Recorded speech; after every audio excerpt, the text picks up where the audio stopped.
tener la posibilidad de impartir esta charla. Em, Creo que es necesario que de repente hagamos un pequeño repaso recordatorio de algunas cosas que hemos conversado anteriormente. Hoy vamos a hablar respecto de la dimensión del precepto no ágida del robo, la prohibición del robo, en un sentido amplio. Lo vamos a comparar con la lógica que tiene nuestro derecho para abordar esas temáticas en un sentido específico, porque el concepto de robo en la ley no ágida es un concepto que tiene muchas dimensiones que para el derecho chileno no son robos, son otra cosa. Entonces es importante de repente que hagamos algunas distinciones de ese tipo para, para que logremos como abordar cada una de estas dimensiones, cada uno de estos aspectos de manera particular para facilitar nuestra comprensión, ¿ya? Nosotros habíamos conversado en una charla anterior de este ciclo a modo introductorio de cómo funciona el derecho chileno y habíamos en ese sentido conversado que nuestro sistema funciona a través de una división de competencias. Estas competencias tienen que ver con las atribuciones que tienen los tribunales para juzgar ciertas cosas. Ahí por ejemplo, conversamos que hay una sede civil que resuelve asuntos de materia de relación entre los particulares, entre las personas, jurídicas o naturales, versus, por ejemplo, el derecho penal, que ahí los tribunales más bien se dedican a conocer los asuntos de lo que significa la comisión de delitos y sus sanciones. Cuando uno habla de un hecho, por ejemplo, un hecho de la vida cotidiana, este hecho puede tener consecuencias jurídicas, ¿cierto? Esto puede transformarse en un eventual juicio, que un juez tenga que revisar los antecedentes de ese hecho para resolver algo, ¿verdad? Y el juez que revise esos hechos puede ser, por ejemplo, civil o puede ser penal, pero no necesariamente la naturaleza del hecho, es decir, no, un hecho no es necesariamente un hecho de connotación civil o de connotación penal, sino que el mismo hecho puede tener ambas connotaciones, ¿ya? Connotaciones civiles y penales. Les voy a dar un ejemplo. Eh, una persona roba un auto, ¿cierto? Se mete al auto, lo revienta la ventana, lo sustrae y se arranca, y después de unas cuadras más allá choca con un poste, y se deja el auto ahí porque ya no anda y se va. El dueño del auto después lo recupera, pero lo recupera chocado. Ahí hay un hecho que puede tener una connotación penal, porque se cometió un delito de robo, ¿verdad? Que el derecho penal debería investigar y sancionar. Pero por otro lado, también hay una dimensión civil que tiene que ver con que una persona rompió la cosa de otra persona. Y eso, en términos civiles, puede significar, por ejemplo, una indemnización del perjuicio. Entonces, puede ser que el mismo tribunal penal, no lo voy a explicar mucho, o un tribunal civil tenga que revisar el asunto patrimonial que hay detrás de ese hecho, aparte de lo que significa el asunto penal que hay detrás de ese robo. Entonces se confunden. Y es importante que nosotros, para poder comprender el sistema chileno, tengamos bien claro eso, ¿ya? Que de repente de un hecho pueden surgir cosas que son de interés civil, como pueden surgir cosas que son de interés penal, ¿ya? Para desentrañar el robo en el derecho chileno, el robo en el término no ágil del robo, que pueden ser muchas cosas, distinta a lo que en el derecho chileno se entiende por robo, podemos dividir podemos una clasificación entre delitos que son contra las personas, o puede ser contra la propiedad, también delito contra la persona y su propiedad, y también hay delitos contra el Estado, que son otra clase de delitos, que para la visión no ágil se una contrapone, también podríamos hablar de eso. Adelantando, por ejemplo, un delito contra el Estado que está dentro, digamos, de las definiciones que nos ha dado Fabián, puede ser, por ejemplo, el fraude al fisco o la elusión de impuestos, la evasión de impuestos. Y delitos contra las personas y la propiedad, podemos hablar de, por ejemplo, el hurto, la estafa, la falsificación. e incluso de la violación, ¿no? De la violación como delito, porque dentro de la concepción que Fabián nos enseña, también se abarca este aspecto que para el derecho penal en general nunca se ha asociado mucho, ¿no? Como la idea de que el concepto de robo abarque hasta aquella dimensión. Pero también la vamos a conversar. Bien. ¿Alguien tiene alguna duda? ¿Quiere hacer algún comentario hasta ahora? Que se sienta en toda confianza, porque la idea de esto es que nosotros vayamos como pimponeando las ideas. Si alguien tiene interés en interrumpir, a levantar la mano, opinar algo, va a nutrir mucho el diálogo. Así que siéntanse en toda la confianza de hacerlo, por favor. Yo tengo una pregunta práctica. ¿Prefieres que Ya, estamos con cámara o sin cámara? yo Para prefiero que vernos estén o no vernos. cómodos. Yo prefiero que estén cómodos, así que denle Vale, con confianza. Si quieren ponerla, se lo agradezco. Si no quieren, no importa. ok, ok. Súper. Bien. Eh, Cuando nosotros hablamos de robo, en el concepto jurídico, hablamos de una forma de sustracción, ¿cierto?, de la propiedad ajena, pero a través, o deben cumplirse ciertos elementos, ¿ya? Estos elementos pueden ser la fuerza o bien la intimidación, ¿ya? Cuando una persona le sustrae una cosa del otro a través de la fuerza o la intimidación, se le conoce como robo. Cuando faltan estos elementos, en esta sustracción, se hace una distinción que se denomina el hurto, ¿ya? Que el hurto sería, de hecho, en las clases del estudio de precepto también se abordan así, tiene, tiene que ver con una sustracción que implica tal vez cierto sigilo. El punto necesario está en que la persona a la cual se le sustrae no se percata de esta sustracción en el momento, no tiene que pasar por la experiencia del hurto, sino que a posteriori se percatará de que algo, de que algo le falta, ¿no? Y en el sentido de que algo le falta, siempre estamos hablando de bienes muebles. Por bienes muebles me refiero a bienes que se pueden trasladar, ¿no? Por ejemplo, cuando alguien roba una casa, digamos, no es robo jurídicamente. Puede, tiene que ser alguna otra connotación, como por ejemplo una usurpación. Pero el robo siempre tenemos que, en términos jurídicos, asociarlo a cosas que se pueden mover. Se distingue mucho entre bienes muebles e inmuebles, y aquí hay una relevancia bien práctica, ¿no? No se puede robar un bien inmueble, en principio. Don Luis. Sí, lo que en este caso personal, lo que pasó acá en mi casa, que entraron, engañados a mi hijo y se llevaron muchas cosas, ¿eso sería entonces un hurto o robo? ¿Cómo, cómo- cómo podría Jurídicamente, mira, es muy clasificarse? interesante porque siempre es muy usual que uno discuta la naturaleza de la conducta, porque no siempre está claro y parte del juicio penal se trata de eso, de lograr, digamos, definir de qué delito vamos a hablar. Y vamos a tener que abordar todas estas cosas para después decir, ah, ya, mira, esto que hizo esta persona está el delito y no este otro, y ahí recién se empieza a discutir. Es muy interesante. A priori, como lo cuentas tú, para mí eso es una estafa. Es una estafa. Pero ya vamos a hablar de la estafa. Paciencia. Pero claro, ahí ya saltamos a otra cosa. Pero dentro de los términos no ágiles, al parecer es robo. Jurídicamente se le denomina estafa. Porque no hubo ni intimidación ni violencia, pero también tampoco faltaron los dos elementos de tal manera que se sustrajo de manera, digamos, tan silenciosa. Aunque también podría discutirse, tal vez algún jurista diga, no, al parecer eso fue un hurto. Habría que tal vez hacer un debate más profundo. Pero esto siempre va a pasar en lo jurídico. Suele Sí, no haber claridad muchas veces. Yo el digo tema que es sí. que, por ejemplo, a mi hijo eh, lo, lo engañaron en el sentido de que o lo sacaron de la casa para robar o lo metieron al dormitorio con otra excusa mientras el otro robaba o sustraía las cosas. Así Mm, fue. ujú. Sí, yo creo que podría, podría ser estafa o podría ser hurto. Ahí la línea, en juicio, sería súper interesante esa discusión. Bueno, voy a adelantar un poco, ya voy a adelantar un poco.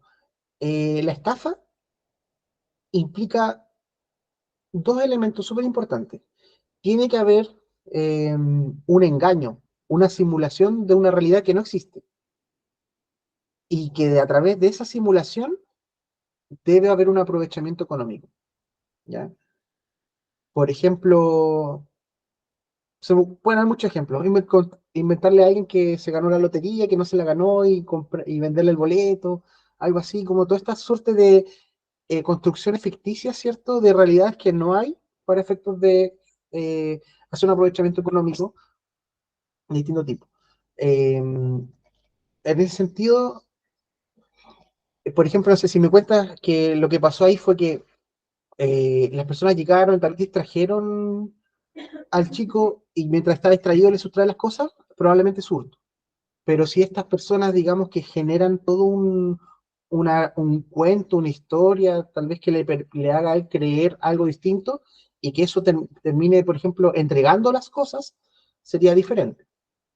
Por ejemplo, que ellos hayan dicho, oye, ¿sabes qué? Tu papá me dijo que me pasara este taladro porque tengo que hacer un arreglo y él me está esperando a la vuelta, me va a ayudar, y él dice, ya, toma, y se va. Parece ya ser más bien una estafa. Depende más bien como de la maquinación, digamos, de una realidad que no es tal, ¿no? Esta suerte de engaño es bien fundamental para eso. Sí, cortito, o sea, lo más que puede ser como engaño absurdo es que cuando sacaron el juego, la consola, lo que le dijera a Danilo es que es como bastante absurdo. Que el tipo la sacó porque se confundió. Él estaba tan nervioso acá en la casa que se confundió, vino a buscar una cuenta root, pero se confundió, eso le dijeron a Danilo. Entonces, se Ah, puso tan nervioso que en vez de tomar su tarjeta y llevarse, tomó la consola y se digo, la llevó. Claro, es claro, yo creo una que cosa eso no es bastante estafa, absurda. porque, claro, porque eso sería más bien como una justificación de su conducta, pero esa mentira, ese engaño no es parte, digamos, como de los elementos que tuvo que utilizar para conseguir llegar ahí, ¿no? Eso creo que sería bien definitorio. Como que para que ese engaño sea estafa, tiene que ser parte del proceso de la creación de esa mentira para llegar a ese aprovechamiento. Y aquí parece ser que ya fue como después del aprovechamiento. Así que mientras más me cuentan, más creo que es hurto, en realidad. Más creo que es hurto. Aparte que también hay que considerar que las cosas eran tuyas. Sí, después te voy a Y oh, contratar qué entonces lamentable, ¿no? porque te voy a contratar Bueno, porque bien. ya se está accionando eso y la persona que robó está llamando y diciendo que robó unas pocas cosas que la otra no robó. Y además, como Danilo siempre, como era amiga de muchos años, entonces Danilo siempre Confió. la confiaba y la abrazaba y decía, y ahora dice, no, resulta que como Danilo me abrazó y yo estaba con mi pololo se enojó y por eso se robó las cosas, porque se enojó, cosas y puras cosas absurdas que están diciendo. Como excusas, me das excusas. Bien, súper Luis, muchas gracias por tu acotación. Esto sirve mucho para que nosotros aterricemos como en la práctica estos conceptos. Eso siempre es muy bueno. Te lo agradezco mucho, Luis. Continuando entonces, nosotros habíamos hablado de delitos contra las personas o su propiedad, como el hurto o el robo. Hablamos también de la estafa, aprovechamos de hablar de eso. También, por ejemplo, hay otro que también es muy interesante lo que conversaba Fabián respecto de la propiedad intelectual, como puede ser, por ejemplo, la falsificación o la piratería, ¿ya? ¿Cierto? La falsificación es un delito contra la propiedad intelectual, porque cuando yo, por ejemplo, tomo los materiales para imprimir un Pikachu y lo vendo, lo que estoy haciendo es un delito contra la propiedad intelectual de quien inventó a Pikachu, ¿no? Y que tiene los derechos para comercializar esas imágenes. No siempre quien tiene el derecho de comercializarlas es el que lo inventó, ¿no? Yo puedo haberlo comprado, haber tenido alguna suerte de contrato que le permita, digamos, utilizar esa creación, y quien no lo tenga, evidentemente, incurriría en un delito de falsificación. Ahí también hay sería muy interesante compararlo con la responsabilidad civil que hay detrás de eso, ¿no? Porque la persona que le roba la propiedad intelectual y se lucra con ella, también pierde a veces chance de vender lo propio, ¿no? Sus materiales con esa producción intelectual. Entonces también hay un daño patrimonial que se puede discutir en sede civil, además de hablar del delito de la falsificación o la piratería que hay detrás de esa conducta, ¿no? Bueno, y sacando delitos contra el Estado, formas de robo contra el Estado. Fabián ha esbozado un poco de eso. Existe, por ejemplo, la evasión de impuestos, ¿cierto? Que es la manera fraudulenta de mentirle, ¿cierto?, a la entidad tributaria, de tal manera de que intento por vías ilegales pagar menos o no pagar impuestos, ¿verdad? Hay un paralelo que es muy interesante, que me gustaría hacer la acotación en este sentido, que tiene que ver con un concepto que se parece mucho a evasión, que se menciona mucho, que es la elusión. ¿No es cierto? Que hace uno como que cuando escucha las noticias, oye el término evasión de impuestos y escucha el término elusión de impuestos, y pareciera ser que son un poco lo mismo, ¿ya? Lo cierto es que no son lo mismo, son cosas distintas. La evasión de impuestos es un delito, es el delito consistente en lo que acabo de mencionar, que es cuando uno de manera ilegal, ¿cierto? Eh, urde un cierto grado de falsedad para efectos de pagar menos o no pagar impuestos, ¿cierto? De manera ilegal. En cambio, la ilusión de impuestos tiene que ver con un poco con el margen de, tal vez, de astucia que puede tener el contribuyente de buscar maneras de pagar menos o no pagar impuestos a través de cosas que, si bien no están permitidas, no están explícitamente prohibidas. Serían una suerte de artimañas, de trucos que el derecho pareciera ser que no aprueba, pero que tal vez el legislador, cuando creó esta ley, tal vez no pensó en esa posibilidad, o tal vez la pensó y la dejó ahí, quién sabe. Explícitamente no se puede sancionar esa conducta a través de la ley, porque la norma penal solo puede castigar cosas que están prohibidas en la ley penal. Eso tiene que ser bien explícito. Entonces la ilusión pareciera ser más bien que uno puede hacer solamente un reproche moral respecto de esa conducta. En nuestra historia, digamos, en el mundo empresarial chileno, han habido muchos personajes muy conocidos que han sido muy hábiles en esa materia y que han logrado, digamos, generar grandes patrimonios a través de esta suerte de vacíos elusivos. Y son, digamos, montos muy grandes los que se pueden conseguir a través de esas técnicas. Entonces, siempre mandan o invitan un poco al legislador a estar innovando en materia penal en cuanto a tratar de, cuando se desarrolla un nuevo sistema de elusión, cuando hay una reforma tributaria salen nuevas posibilidades siempre, ¿no? Y ahí se dice echa la ley, echa la trampa, no sé si me escuchan. Entonces ahí se busca, digamos, estos resquicios y se empiezan a colar ahí, digamos, mecanismos para eludir la responsabilidad tributaria. Eh, pero también hay otra suerte de delitos contra el Estado que también pueden entrar en esta clasificación del robo, como por ejemplo el fraude al fisco, ¿no? Cuando las personas, en vez de simplemente, digamos, eludir como contribuyente la responsabilidad tributaria, puedes, por ejemplo, voy a decir algo como un poco azaroso, cobrar un dinero al Estado que no se te debe, por ejemplo, a través de un instrumento como un cheque falsificado, ¿no? Que le cobras a la Tesorería General de la República, y eso obviamente incurre en un delito, pero con una connotación fraudulenta respecto del Estado, distinta, ¿no? Entonces cae en esta clasificación. Eh, Bien.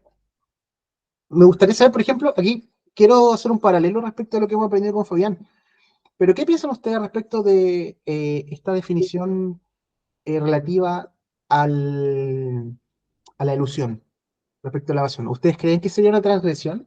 ¿Por qué, en términos, digamos, de la observancia no bajía? ¿Por qué lo pregunto? Porque nosotros hemos dicho, bueno, estas son las leyes de Noé, pero también nosotros abarcamos, ¿verdad?, la responsabilidad de cumplir con la ley nacional también. Pero aquí no es la ley probablemente tal, pero hay una artimaña éticamente discutible. Me encantaría saber más o menos como qué se le ocurre a usted al respecto. Para mí siempre es tema, como que me lo cuestiono. Para mí es más simple y en lo que al menos me he regido personalmente, en cuanto a lo más restrictivo es lo que perdura. En este caso, los 7 preceptos, como son universales, no van a tener tanto detalle como las normas específicas del país. Y en este caso, si las normas específicas son más restrictivas, independiente que no esté escrito textualmente en los 7 preceptos, para mí es una transgresión igual. Y estas artimañas, más que mal, lo que correspondía era una cosa, por lo que entiendo, independiente de que estáis sacándotela por aquí, sacándotela por acá, que me imagino que si presentáis 2 proyectos en vez de uno, y que me pasa en mi caso de arquitectura, de que en cierto tope de metros cuadrados, yo lo presento más chico, pero los presento por separado. Finalmente es un proyecto que está completo. Entonces corresponde el pago completo y no 2 paguitos chiquititos que finalmente me suben menos. Lo entiendo así cuando uno dice artimañas como para donde finalmente la norma no es tan estricta de cómo presentarlo, pero tampoco le estoy diciendo toda la verdad. Claro. Y al no ser transparente, yo creo que ahí estamos haciendo una transgresión, no decir toda la verdad, más allá de la parte del hurto y delito económico puntual. Ajá. Pero Fabián también tiene una opinión al respecto, me parece. A ver, es que en sentido estricto, desde el punto de vista, a ver, tengo que confesar que en ocasiones he hecho ilusión de impuestos. Yo tengo tengo un emprendimiento, aunque claro, la ilusión que yo hago no es tan grande como grandes empresarios. El punto está en que en sentido estricto la ilusión, eh, a ver, como artimaña, entre comillas, estaría permitida entre leyes no magias. Pero hay un detalle, una cosa que no está prohibida y otra cosa es que sea una acción legítima. ¿A qué me refiero con eso? Cuando hablamos de una acción legítima, eh, entendemos que hay un estándar que es más alto a respetar la ley. Es decir, en este caso, aquella acción que es legítima es, es, eh, es aquella que se ajusta al espíritu de la ley. Y no solo lo que dice el texto, por lo tanto, la alusión en sentido estricto, si bien es cierto, no está prohibida, quizá va contra el espíritu de la ley. Exacto. Muy La bien. artimaña Sí. de hecho, lo mismo ocurre con algunos aspectos de la aplicación de las leyes no ágiles, incluso de las leyes de la halajá en el caso de los judíos. Y ahí uno tiene que preguntarse, eh, si bien está permitido, ¿es válido? ¿Es moral o éticamente cuestionable? Pero insisto, no hay una prohibición, se puede hacer, pero va contra el espíritu. Claro. Muy bien. De hecho, ese concepto es muy interesante. Cuando uno aborda las normas, las leyes en general, en el sistema, digamos, las normas jurídicas, es muy importante tener en consideración ese concepto que menciona Fabián, que es el espíritu de la ley. O sea, que hay un alma dentro de la norma. ¿A qué se refiere? Cuando una norma se crea en un contexto de una discusión política, ¿no? Porque son los parlamentarios, si es que es una norma que nace de ahí, porque, entre paréntesis, hay normas que nacen por iniciativa del presidente de la República, nace un debate, y ese debate tiene una razón de ser, no se debate esa norma por nada, hay un motivo.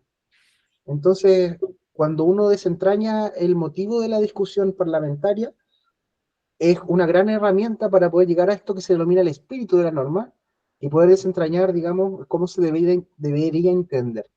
Es una herramienta, ¿cierto? Para poder lograr, digamos, interpretar la norma de manera correcta. Existen distintos métodos interpretativos. Uno de ellos es ese. Y es muy importante tenerlo en cuenta también, para entender, digamos, cómo se deberían abordar las cosas. En materia constitucional, por ejemplo, voy a saltar un poco, es muy importante porque son cosas un poquito más abstractas, pero también a medida que pasa el tiempo, la concepción de la sociedad también va cambiando.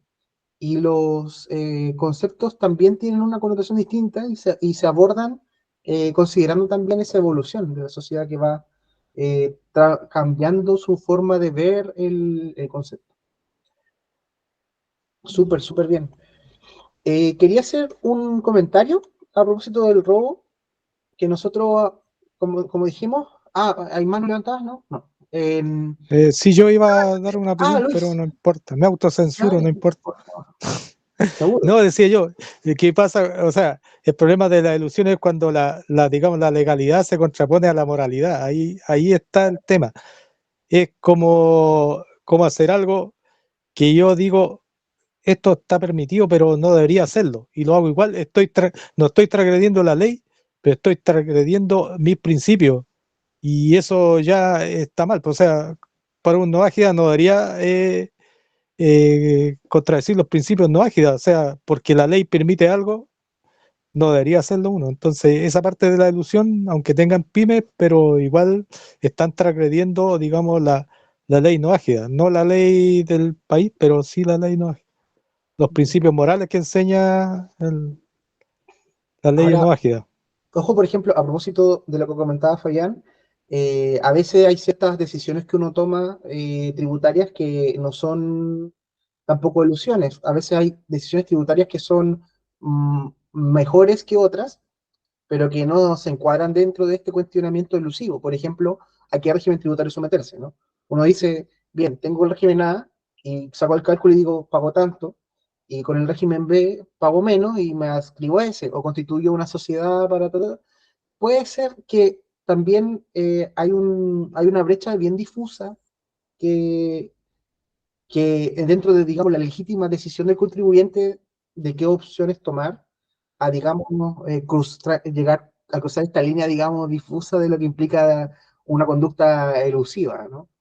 Entonces, también hay que considerar eso, ¿no? Que también uno toma decisiones racionales con el objetivo de maximizar sus recursos y eso es legítimo.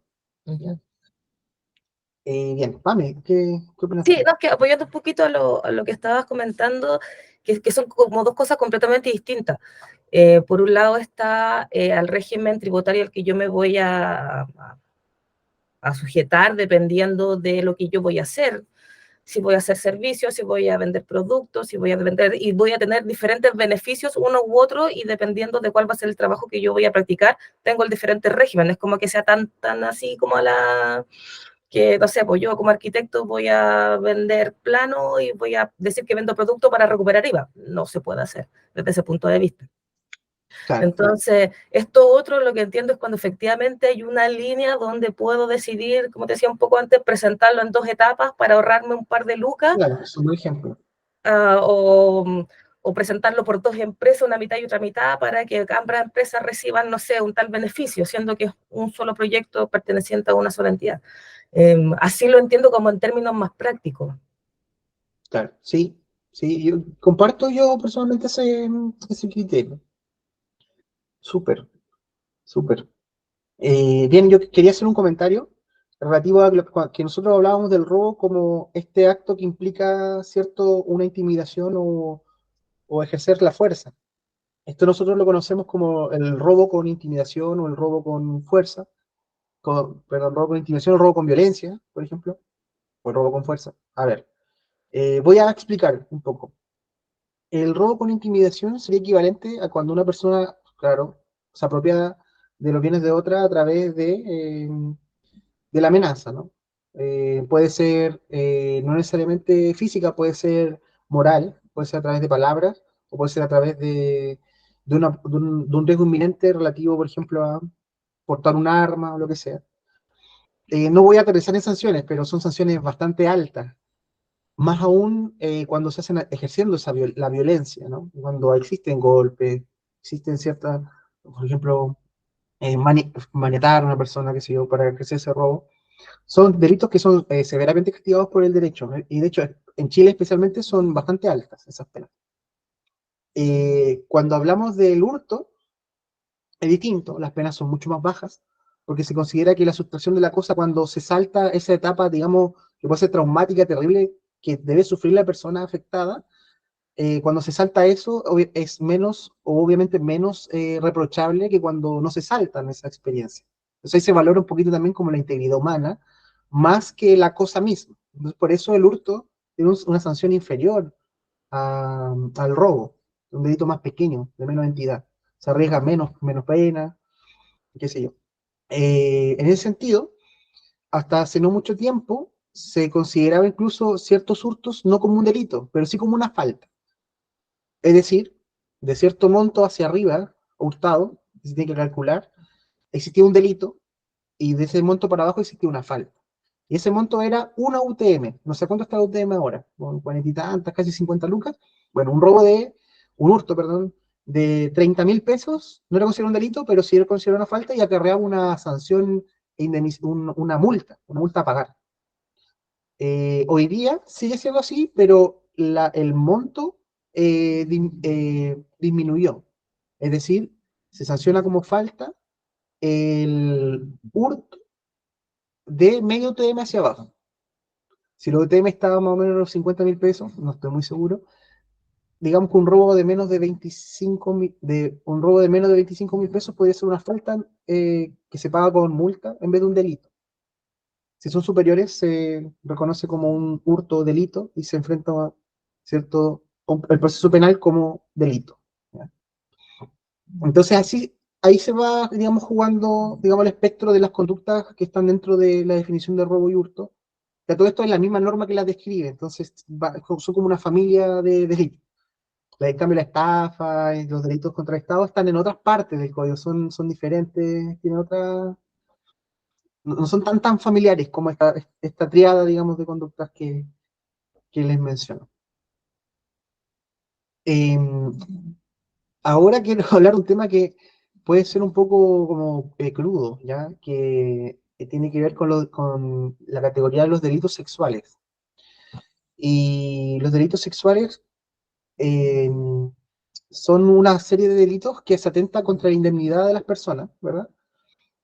Y estos delitos, bueno, voy a mencionar algunos. Por ejemplo, existe el abuso sexual, existe la violación y también, por ejemplo, existe el estupro. Los quiero describir para que los manejemos y sepamos cuáles son y entendamos sus diferencias. Esto lo hago, uno dirá, ¿por qué con el robo? Porque cuando nosotros estudiamos las distintas secciones del robo como precepto no ágil, tocamos este tema, ¿ya? Por eso lo hablamos aquí. Bien, la ley chilena describe la violación como un acceso carnal no consentido en personas que son mayores de 14 años. ¿Ya? Esta falta de consentimiento puede ser por distintas razones. Puede ser que el hechor se basa de su fuerza y de la intimidación, como también se puede aprovechar de un estado de la persona. Por ejemplo, si una persona no se defiende, no necesariamente no es una violación, porque esa persona puede estar, por ejemplo, bajo la influencia de alguna sustancia, inducida por el hechor o no, que no le permita a la persona consentir ese acto y eso es una violación. ¿Ya? Se define el acceso carnal como, como la penetración del el miembro masculino, en todos los casos. ¿Qué significa eso? Que bajo el derecho chileno, las personas que no tienen pene, no pueden cometer el delito de violación. ¿Ya? Si estamos hablando de introducción de cualquier otro objeto, se encuadra en el delito del abuso sexual. ¿Ya? Esa es una diferencia importante. Eso muy pocas personas lo saben. Bien, ¿por qué hablo de personas de cierta edad para arriba? Porque de cierta edad para abajo, todas las veces que existe acceso carnal, es un delito de violación, independiente de este efecto del consentimiento. ¿Por qué? Porque la ley considera que desde esa edad para abajo no existe la conciencia, ¿cierto?, de esta indemnidad. Por lo tanto, esa indemnidad nunca se puede, digamos, disponer de ella en ningún caso. Es interesante que yo les dije no los 18, y les dije los 14. ¿Por qué? Porque el legislador consideró que el consentimiento empieza desde esa edad, no desde los 18. Pero aquí podemos hablar de otro delito que mencioné, que es el delito de estupro. El delito de estupro, el código usa un término que habla de la doncella, ¿no? Que se refiere a la persona que no tiene, digamos, la experiencia y la madurez suficiente para poder consentir, y otra persona se aprovecha de esa situación para obtener un beneficio de índole sexual, ¿no? Que aunque pese a que esa persona está en la edad de que puede consentir ese acto, en ese caso igual se va a sancionar. Me voy a explicar. Por ejemplo, una persona de 17 años puede consentir, según la ley, ¿cierto? Un acto sexual, lo puede hacer.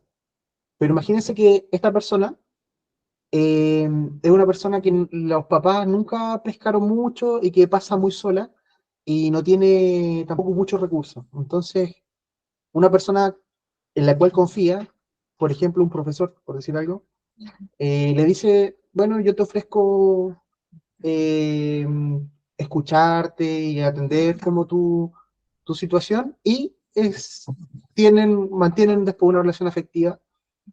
Ahí el estupro es muy evidente porque hay una relación de dependencia, hay una autoridad. Esto puede ser, por ejemplo, un tío, una persona de la cual se depende económicamente.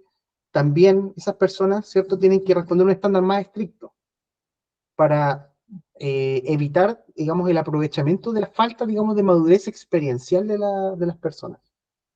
Pame tiene una pregunta, Pregunta, comentario. sí, Dígame. entiendo que el estupro es una persona mayor de 18 años con una persona menor de 18 años, pero sobre 14 años. Es en ese Sí, rango de edad de la persona menor. exacto, exacto, Y si eso exacto. tiene que haber esa diferencia de mayor de edad y menor de edad. Sí, el estupro se comete justamente el sujeto, digamos, el sujeto pasivo, la potencial víctima, eh, está dentro de ese rango etario, ¿cierto? O sea, se le reconoce una autonomía en su esfera sexual inmadura. Y esa autonomía inmadura está entre los 14 y los 18, ciertamente. Pero para que ese delito sea propiamente estupro, tiene que haber una relación, un contexto, como que tiene que ser como el que le explico. Por ejemplo, una persona que mantiene a otra, o una persona que tiene una autoridad sobre la otra. Tiene que haber alguna suerte de elemento que lo ponga en una posición de privilegio respecto de la cual se aprovecha para obtener ese beneficio. ¿Ya? Es necesaria esa dinámica. Por ejemplo, imagínense estudiante universitario, primer año, una persona de 17 y una persona de 18 años, y Ay, no, se juntan, se hacen forman una relación. Ahí, si no hay una relación de dependencia como esa, no hay delito de estupro, ¿ya? Porque falta este elemento del aprovechamiento. Ese aprovechamiento tiene que darse para que se constituya ese delito. Bien, eso es más o menos cómo se configura. Mira, las penas no las voy a plantear. Si tienen la curiosidad, pueden preguntar o pueden revisar la norma, pero evidentemente aquí la escala, digamos, de reproche es, ¿cierto? La violación como el delito de mayor connotación y de mayor reproche, el abuso y el estupro están, digamos, por debajo de esta. El más imputable es que el otro. Definición. Por ejemplo, cuando yo le mencioné el acceso carnal, este acceso carnal puede ser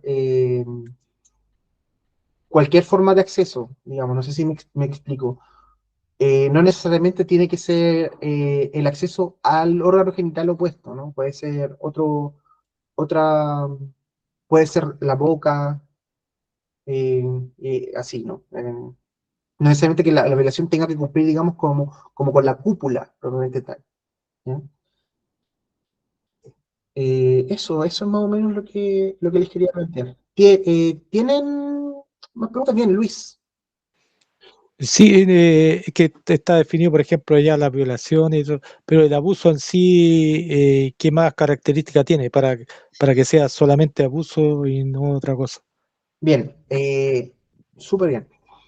Mira, primero que todo, cualquier introducción, digamos, oral, vaginal, anal, que se pueda realizar a través de cualquier otro objeto distinto, es un abuso sexual. ¿Ya? Por ejemplo, todo tipo de tocaciones, por ejemplo, eh, genitales, todo eso constituye abuso sexual. ¿Ya? Todos los actos no consentidos de índole sexual que no implican el acceso carnal. Eso es el abuso sexual. No obstante, hay una rigurosidad relativa, por ejemplo, cuando hablamos de menores de edad, se puede constituir abuso sexual con acciones menos intrusivas que las que se consideran en otros contextos, ¿ya? No me quiero ahondar en eso porque igual es un poco complejo, ¿ya? Pero ese es más o menos el espectro del abuso sexual, para que lo tengan en cuenta, ¿ya? Eso es una forma de delito que se comete mucho, y podría plantear también, aprovechando la pregunta, de que eh, nosotros, el criterio penal, tiene un concepto que se habla del delito continuado, ¿ya? A veces, y pasa mucho en esta índole, el delito contra la esfera de la indemnidad sexual de las personas se sostiene muy recurrentemente, muchas veces en el tiempo, a tal punto que ya se pierde la cuenta de cuántas veces se ha cometido el delito. Entonces, por ejemplo, supongamos que un delito tiene una pena de 5 años. Y este delito se ha cometido todos los días durante años. ¿Cómo yo voy a calcular cada vez? Voy a sacar unas cuentas así de 1000 años de presidio. Entonces, ciertas interpretaciones pro imputado plantean que se debe dar un reproche adicional a la sanción del delito cuando es continuado, pero eso significa que se tenga que sancionar de las maneras más altas posibles por el derecho, encuadrando dentro de la comisión de un delito. ¿Por qué lo menciono? Porque lamentablemente este tipo de delitos son delitos que se dan en el ámbito familiar, mayoritariamente, y son delitos de los cuales las personas se ven encerradas en un círculo de violencia sexual. Entonces, es muy usual, es muy doloroso y esa es la manera en la cual se aborda. ¿O se escuchan alguna vez el concepto del delito continuado? O reiterado también, ¿o no? Como término. Sí, jurídicamente se habla de Continuado. delito continuado, sí. Lo he escuchado en la tele como reiterado, por eso pregunto. Sí. Si no, es que, claro, también a veces hay paralelos, como que hacen los términos jurídicos con los periodísticos, quieren decir lo mismo, se dicen diferente. Pasa mucho eso. Por ejemplo, un dato curioso, súper interesante. La Uno prensa escucha mucho. miente. No necesariamente, a veces también simplemente usa otro lenguaje. A veces miente también. No sé si ustedes, por ejemplo, han escuchado el término cuasi delito.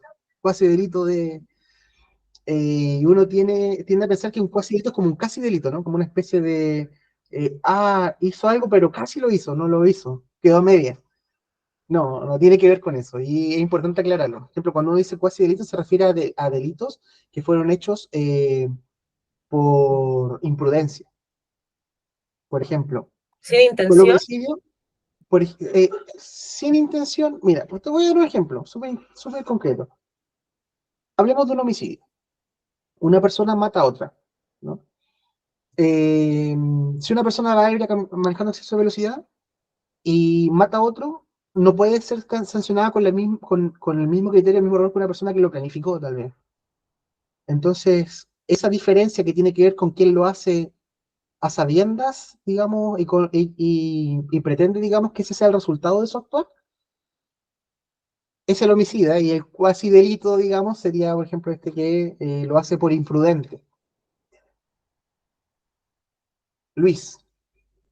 Sí, a mí me pasó que cuando falleció la mamá de Danilo, Luis Danilo, sí, yo fui a la corporación esta municipal de abogados. Entonces estaba conversando con una abogada y le dije que la mamá de Danilo había sido víctima de femicidio y me dijo, el femicidio no existe, me dijo. A ella la asesinaron. Con el femicidio como figura legal no existía. Eso No me dijo. existía, claro, Claro, pero es decir, existe, hoy día el concepto sí existe, pero en ese momento no existía. claro. Jurídicamente se habla solo de homicidio, Fue el hoy día sí se habla de 2011. femicidio, porque sí, no, hoy sí se habla de femicidio, porque se implica una circunstancia agravante de responsabilidad penal. Voy a explicarlo. Eh, Cuando el legislador escribe, digamos, las conductas que va a sancionar y pone al lado la sanción, no pone una cifra concreta, pone un rango, que en juicio se discute en qué lugar de la aguja del rango de la sanción va a quedar. Y se abordan hartas circunstancias, ¿ya? Hay circunstancias que agravan la responsabilidad y obligan al juez a sancionarlo de una manera más alta, y hay otras circunstancias que la atenúan y obligan al juez a bajar la aguja en ese margen, digamos. ¿Ya? Las circunstancias femicidas agravan esa responsabilidad. ¿Ya? Y, por ejemplo, les podríamos comentar alguna atenuante. La atenuante de la irreprochable conducta anterior. El legislador considera que las personas que tienen irreprochable conducta anterior, como tienen una oportunidad, se les considerará, digamos, una pequeña disminución en ese rango.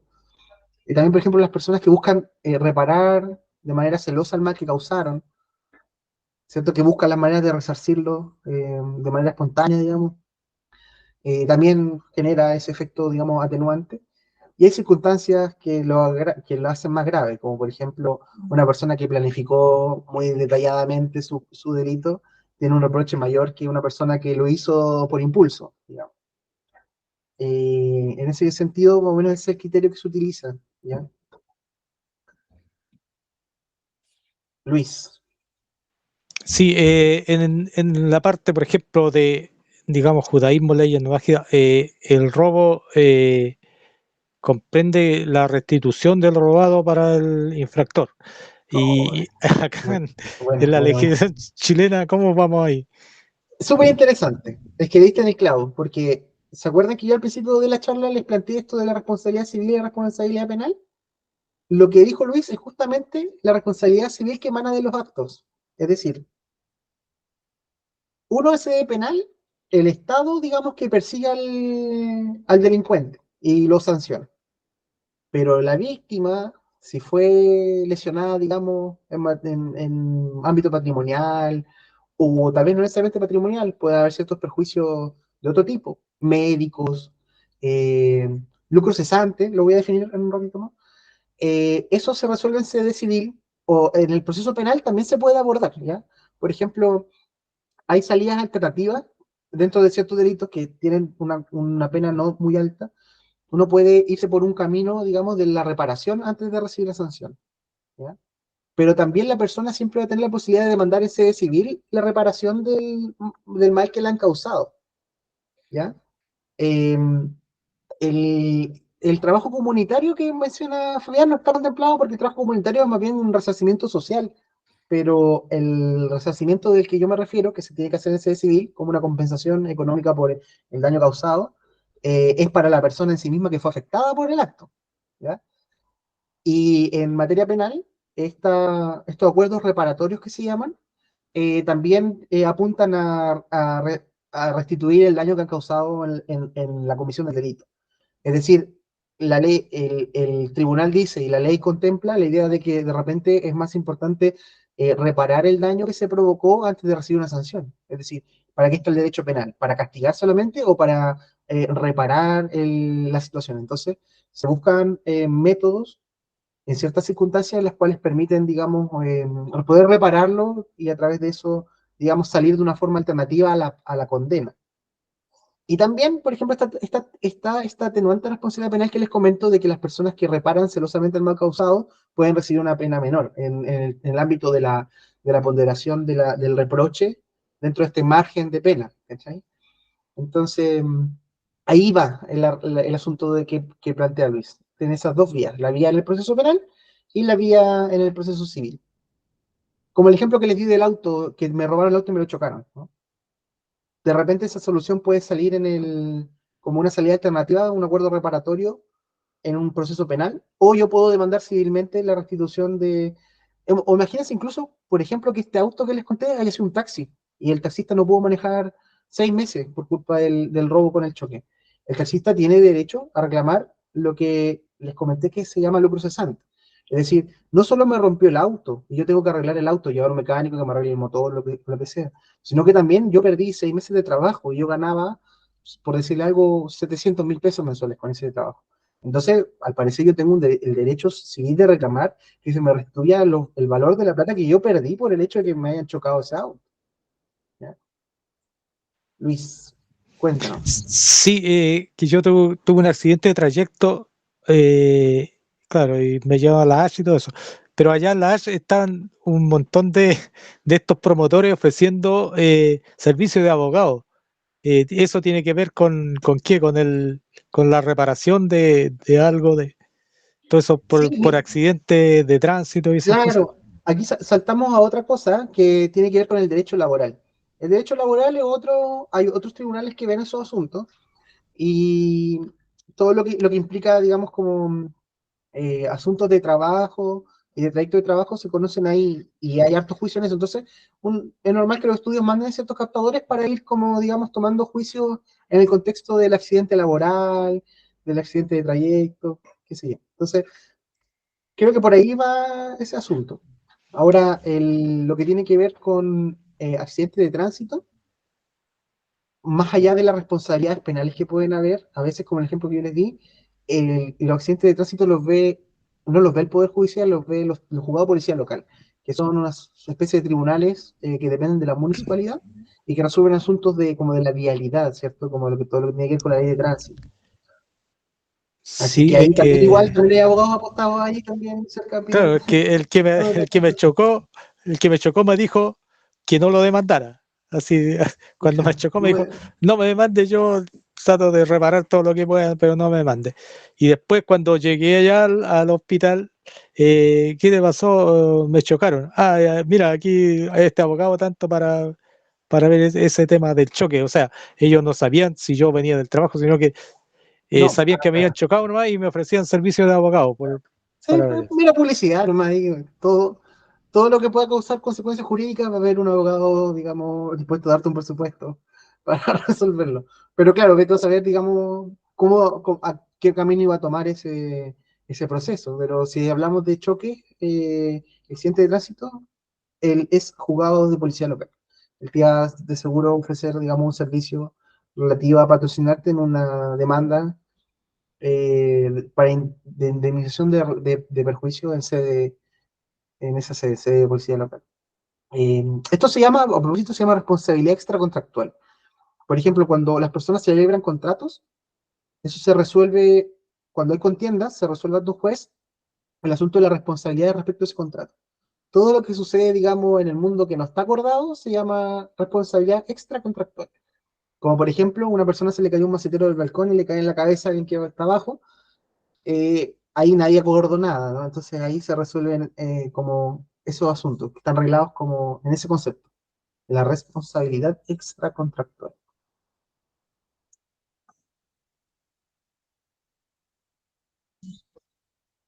Bien, Luis, eso era más o menos tu pregunta. No sé si te satisface mi respuesta. Es que a mí, es que ahí, hoy ya me salí, no sé, No, pero dale, sí. no sé para dónde me fui, pero que ahí pululan los abogados ofreciendo servicios así, no sé, como que para sacarle plata al que chocó, no sé, Claro, bueno, pero un servicio igual. Me voy a poner la camiseta. Hay claro, pero yo un no trabajo tenía de precio. idea, Hay ciertos no lugares tenía, donde se suelen ofrecer esos servicios, ¿no? Fuera del conservador de bienes raíces, eh, afuera del juzgado de policía local, sí, ahí de repente, afuera ahí, del hospital. sí. Y otra pregunta, ¿tú tienes un estudio, una oficina, ¿cómo se llama? Buffet, ¿cómo se llama esa cosa? De los abogados, Yo Carmona tuve, participé en un y estudio Cielo. que se llama Young Abogados, duró muy poco, y yo en realidad estoy interesado en otras áreas, la verdad. Pero tengo ganas de en un momento retomar esos proyectos. Igual es bonito, pero también no sé, sinceramente no soy muy buen cobrador, entonces prefiero otro tipo otro tipo O de sea, trabajo. estudiaste leyes Pero, y ahora quieres ser chef. no, lo que pasa es que los abogados trabajan en Italia y no necesariamente, digamos, ofreciendo servicios de un estudio. Por ejemplo, no sé, mira, yo trabajé un tiempo para las Naciones Unidas en asuntos de migración y de refugio, que tienen que ver con los derechos humanos, ¿no? Los derechos de las personas que huyen por circunstancias particulares de sus países. Eso es derecho internacional. Es una materia muy interesante y yo no tengo que venderle nada a nadie. ¿Cachai? Entonces, me gusta eso, lo hice un tiempo y me gustaría volver a hacerlo tal vez si Echan me lo permite. ¿Cachai? Entonces, igual hay, hay, hay muchas cosas que se pueden hacer, no necesariamente, digamos, estar en juicio.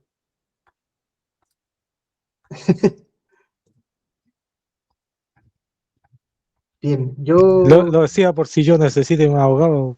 no, pero yo tomo igual, Por- o sea, por- pero como, o sea, puto aparte, esto no salimos mucho, pero igual te puedo contar, no a modo de publicidad, pero yo tomo causas como persona particular y tributo bajo el giro de la asesoría jurídica. ¿Ya? Entonces, yo puedo recibir, digamos, casos, yo lo hago, y más aún si son personas que me tienen confianza y yo les tengo confianza. Así que, si tú quieres comentarme algo en ese sentido, puedes hacerlo, tranquilo. Por interno. O al menos te puedo dar un muy buen consejo. Ya, Después te llamo. después de las clases. Después te voy a llamar. Yo te Mañana te puedo llamo. recomendar a alguien, no sé. Mañana te llamo. Juan, Franco tenía la mano levantada en un momento recién. Franco. Yo lamento que no vi la mano de Franco. No sé No te si preocupes, querrá. así estoy yo. Ya. Hola, hola, ¿qué tal? Hola, Franco. Gusto. Un gusto. Una consulta, quizá, bueno, está muy en boga, no sé si es que tiene que ver con el tema. Dale nomás. Lo que hoy día se planteó el sobreseimiento, y de acuerdo a lo que ocurrió con este caballero que le habían entrado a robar a su casa, y ante esto él respondió o sea, percutó su arma, creo que 5 o 6 disparos. Hoy día eso fue sobreseído, pero estaba planteándose por la parte del fiscal que, ¿cómo era? Que había un concepto de proporcionalidad. ¿A qué es lo que se refiere con la proporcionalidad de la respuesta? Ya, mira. Siendo sincero, Franco, no conozco la noticia, ¿ya? Pero entiendo muy bien tu pregunta. No voy a usar el ejemplo de esa noticia porque no la manejo, pero te puedo dar otro ejemplo. No sé si te parece. Ya, mira. Eh, ¿Se acuerdan que nosotros hablamos de circunstancias agravantes y atenuantes de responsabilidad? Que son cosas que pasan, que pueden ser más grave o menos grave el delito.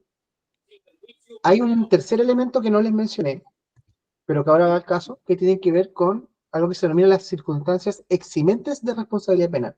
Es decir, se comete un delito, ocurre un hecho que está penado por la ley, literalmente, ¿verdad? Pero hay ciertas circunstancias que hacen que ese hecho no se pueda castigar. Una de esas circunstancias es la legítima defensa.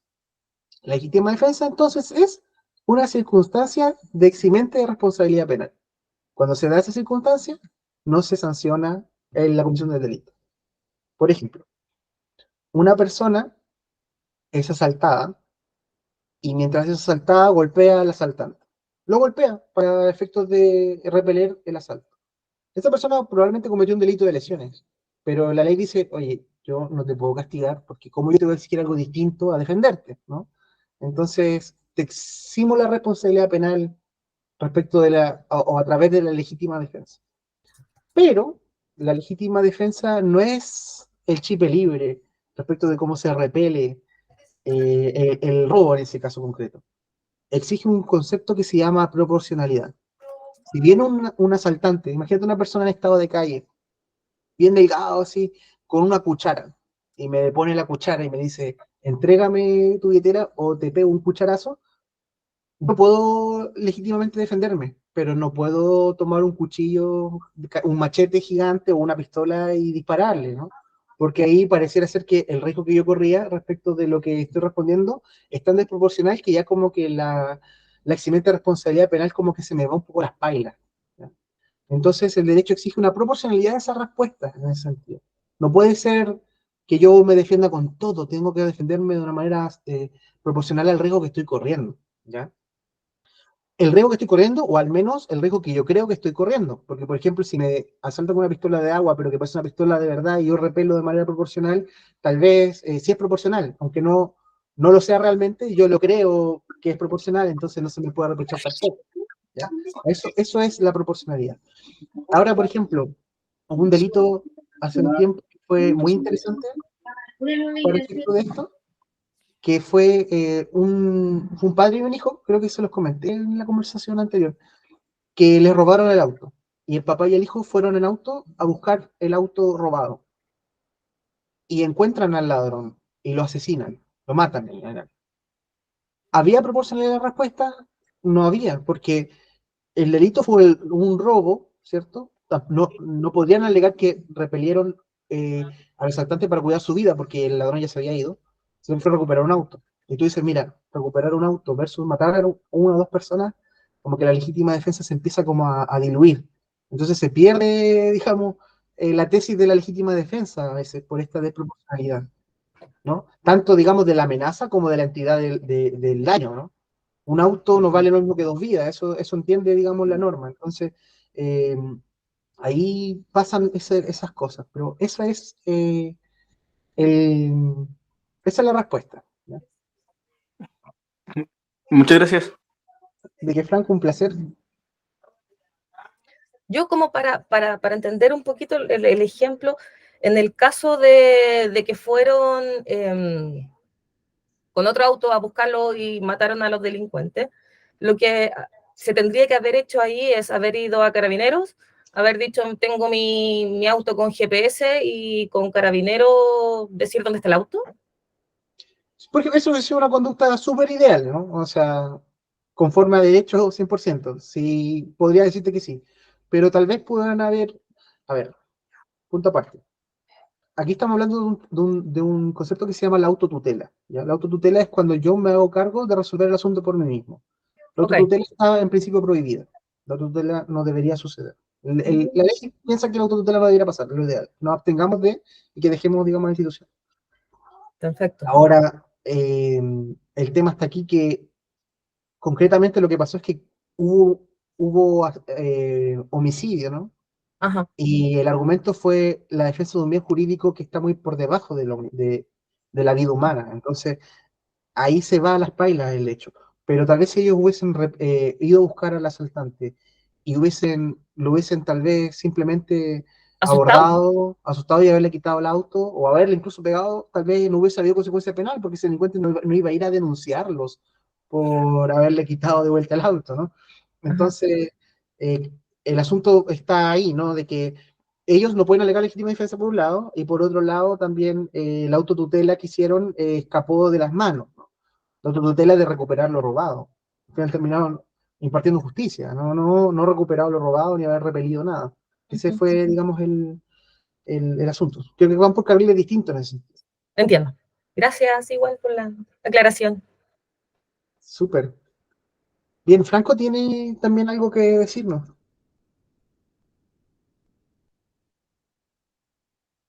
Bueno, Franco había levantado la mano, ¿no? Sí, yo lo vi. Ah, bueno, si Franco Esa se quiere la hablar, pasó. tal vez se le salió, sí. Bien. Yo creo que, bueno, estamos en buena hora, ¿no? Oh, Sí, perdón. Franco, Estaba dale. hablando, pero tenía el micrófono apagado. Ah, dale, Perdón. te escuchamos, sí. Nada, que les comentaba que, a ver, si es que consideramos el tema del robo ante por delitos tributarios, cuando se tienen, por ejemplo, una carga tributaria muy alta, de tal forma de que no se logra o no se puede realizar no sé, el rol de la empresa. O sea, si yo vendo, no sé, vendo madera, pero la tasa impositiva o impuestaria es muy alta, cosa que al final no me deja realizar mi trabajo. ¿El lícito sigue todavía siendo lícito el no eludir la parte de los impuestos? Porque se sigue siendo un robo, o ya en esa parte, como también perjudica mi desarrollo y mi manutención, en ese sentido el robo deja de tener como ¿cómo se llama? Una connotación de quebrantar el precepto. Bien, mira, Franco, eh, yo creo que podríamos dar el paso a Fabián, que él es nuestro profesor de ley no ágida. Yo no me siento capacitado para responder, pero Oh, a mí se me viene a la cabeza de que eh, Fabián nos ha comentado respecto como de la legitimidad de las normas de la sociedad respecto a si provienen de una tiranía o provienen de un gobierno legítimo. ¿Ya? Entonces, yo comparto esa Disculpa, visión. ¿podrías repetir la pregunta, Blanco? Es que no escuché completamente.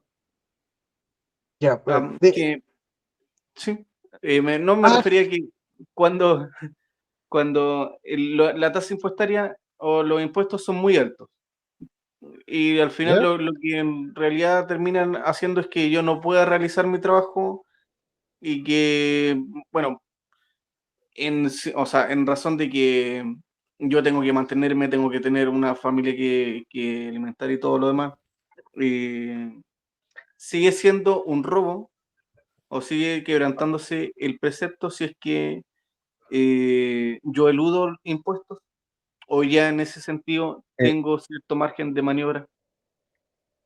Es que eso, la semana pasada esto hablamos sobre eso. Resulta que, a ver, en sentido estricto hay un principio establecido en la ley rabínica que dice que la ley del Estado es la ley. Básicamente, eso indica que, por ejemplo, en determinadas circunstancias, si bien es cierto, van a haber provisiones o restricciones legales que no van a estar explícitas en las 7 leyes, pero sí hay que respetarlas. Ahora bien, en el caso de los impuestos, hay ciertos impuestos que son necesarios para el funcionamiento y financiamiento de ciertos programas o de ciertas características de la sociedad en la cual vivimos. Pero el detalle está, bueno, y en ese caso es necesario cumplir con el pago de esos impuestos. Sin embargo, cuando la carga tributaria es muy alta, al punto de que es abusiva, eh, ahí el que estaría cometiendo la infracción no sería la persona, sino que más bien el Estado. ¿Me entiendes? Mientras los impuestos sean en un contexto, sean legítimos y no ahoguen, entre comillas, al ciudadano, se deben respetar. Pero sin embargo, si pasamos al otro extremo, la carga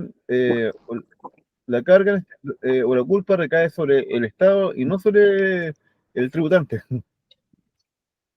Y es un tema complejo, eso sí, es un tema complejo porque lo que tú Sí, planteas se daría en casos más extremos.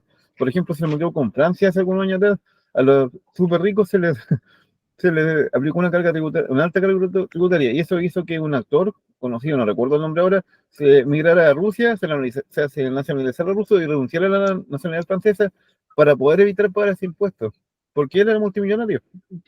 Eh, sí, po. pero lo que tú planteas puntualmente se daría en casos muy extremos y en ese caso, como te decía, la carga recaería sobre el Estado más que sobre el tributante. Mm, Sí.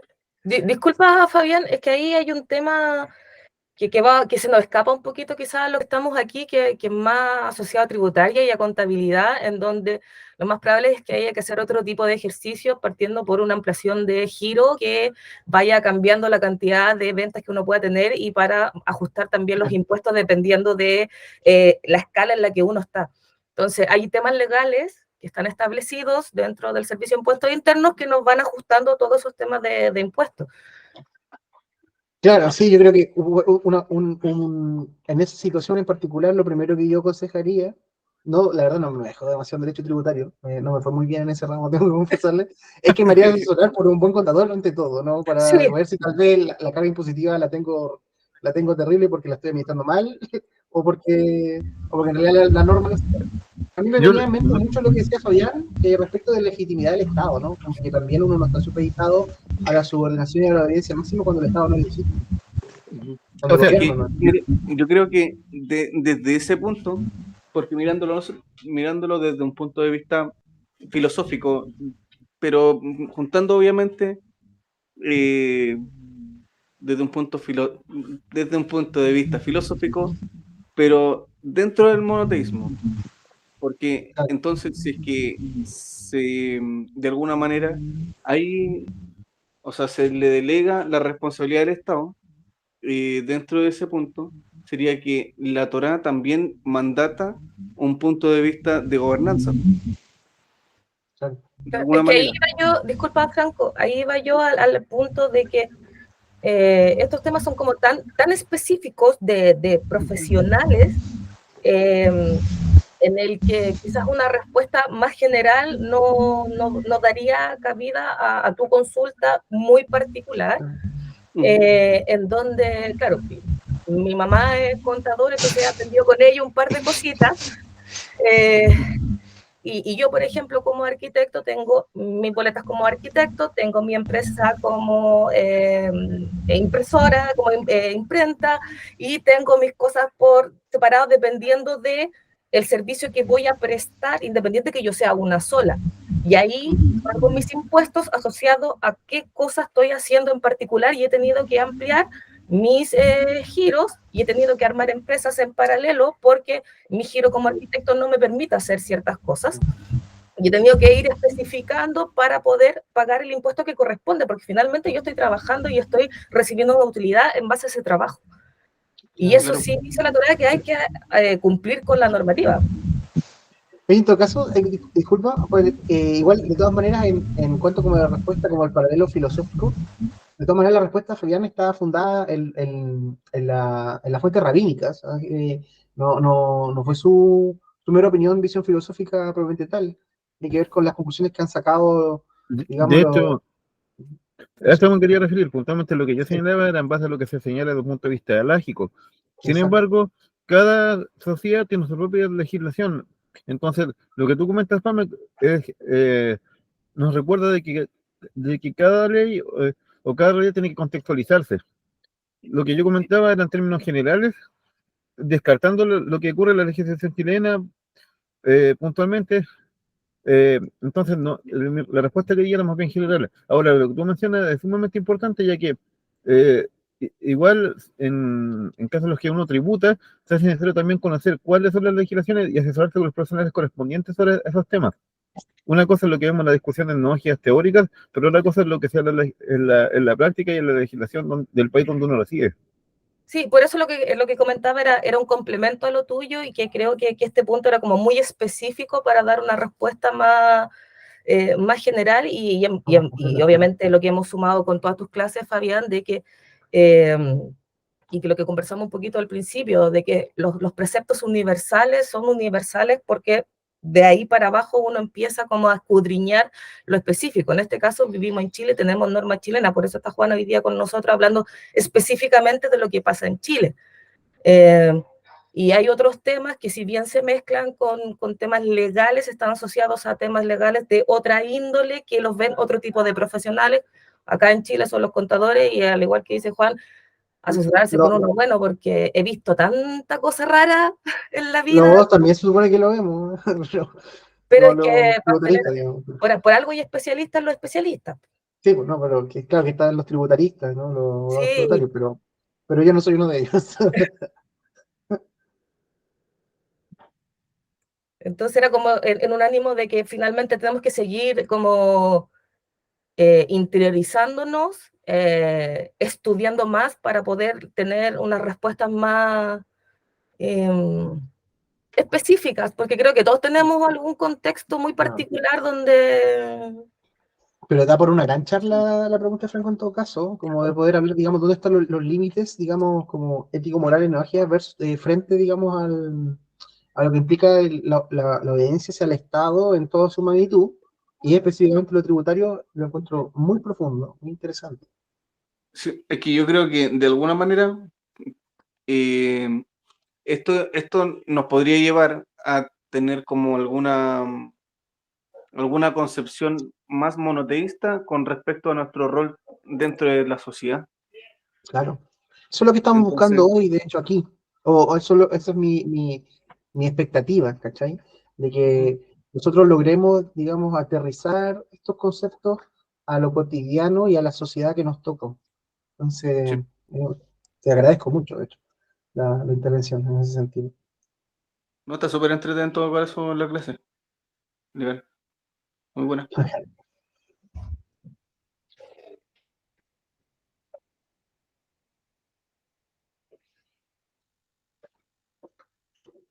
Bien. Tal vez como conclusión, me gustaría agradecer mucho su participación y instarlo a que continúen conectados para escuchar las siguientes clases de Fabián. Y, y nada, no está de más decirles que si tienen alguna inquietud respecto del tema, no duden en escribir, en comentar, ¿ya? Eh, es muy interesante el punto. Creo que ahondar en estas comparativas es muy valioso. Se lo agradezco mucho como oportunidad. ¿Vale? Muchas gracias. Muchas gracias a ti por tu exposición y por tu tiempo. Gracias, letrado, señor letrado.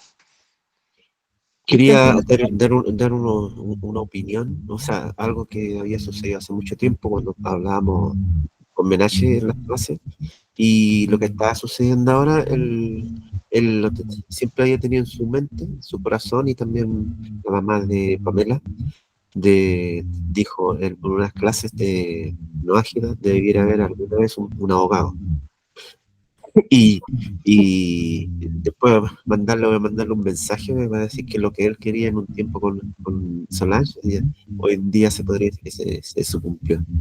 Y al igual que todas las personas, si Fabián, que diera las clases, era importante.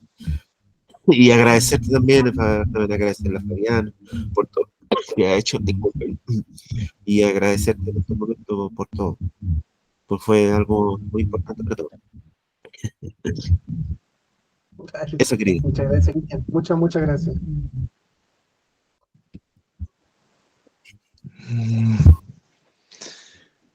Muchas gracias nuevamente, Juan, por tu tiempo. La otra semana la clase que vamos a hablar es sobre la evolución contra el asesinato desde el punto de vista de la alajá, y la subsiguiente va a ser sobre el asesinato con la legislación chilena, y esa va a ser la Juan. Ok, con mucho gusto. Y quedan cordialmente invitados para las próximas clases que vienen. Vale, hasta pronto. Un abrazo grande. Cuídense. Chao, cuídense. Chao, gracias. Bueno, que estén muy bien. Chao a todos. Chao, chao.